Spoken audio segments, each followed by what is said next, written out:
तो दर्शक बंधु सूचना अनुसार सबु गेट खोलीदेला छत्तीसगढ़ कहीं हु कर माड़ी आसुची पानी। तेबे खबर मुताबक उपर मुंडे तुहाकु तुहा प्रबल वर्षा जोगु हीराकुद पानी द्रुत गति आसबार लगी।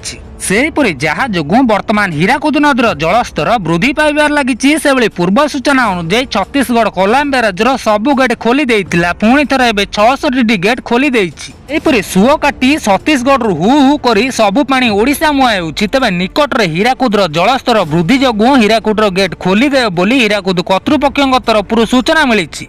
सेहीपरि पुणी एबे छत्तीसगढ़ निजर समस्त गेट खोली दे हीराकुदर पुणी अधिक जलस्तर वृद्धि करई देइछि। तेबे वर्तमान सूचना अनुଯାयी एते मात्रार जल वृद्धि जोगु एही जल बढ़िबा हीराकुद कर्तृपक्षଙ୍କ चिंतार कारण पाल्टिछि। सेहीपरि हीराकुद जल भंडार पाखरे मध्य आउ किछि विकल्प नाही, एहा मात्र एक गोटिए रास्ता।